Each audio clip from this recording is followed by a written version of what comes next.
କବିତାର ଶୀର୍ଷକ ଆତ୍ମକାହାଣୀ। କିଏ କହେ ଚଟିଘର, କିଏ କହେ ମୋତେ ପାନ୍ଥଶାଳା।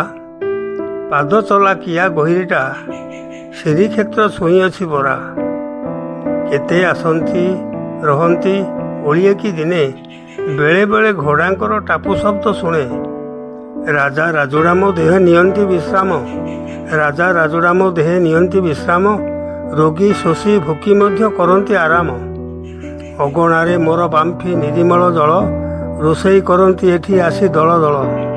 କେତେ ରାଗ ରୋଷ ଅଭିମାନ ଆସ୍ଫାଳନ, କେତେ ରାଗ ରୋଷ ଅଭିମାନ ଆସ୍ଫାଳନ। କେତେ ଲୁହ କୋହ କେତେ ବିଚ୍ଛେଦ ମିଳନ।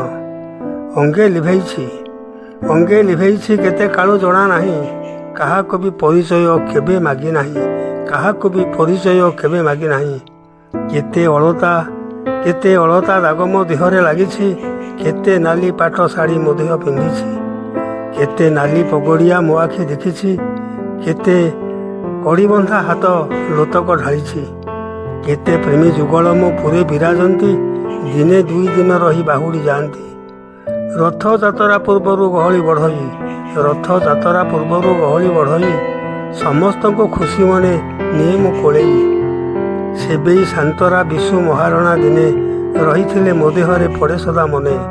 ସେବେଇ ଶାନ୍ତରା ବିଶୁ ମହାରଣା ଦିନେ, ରହିଥିଲେ ମୋ ଦେହରେ ପଡ଼େ ସଦା ମନେ। ଗଜପତି ରାମଚନ୍ଦ୍ର ଦେବଙ୍କୁ ଦେଖିଛି, ତାଙ୍କ ପାଦ ଧୂଳି ମୋତେ ପବିତ୍ର କରିଛି। ପତିତ ପାବନ ବାନା ଗଗନ ଛୁଉଁଛି, ପତିତ ରାଜା ମୋ କୋଳେ ଯାତନା ଭୋଗିଛି। ଧରମା ସାଥିରେ ଥିଲା ବଳିଆ କୁକୁର, ବାଡ଼ି ବରକଳି ବନ୍ଧା ପୁଟୁଳିରେ ତାର। ମୁଣ୍ଡ ତଳେ ଦେଇ ମୁକଳରେ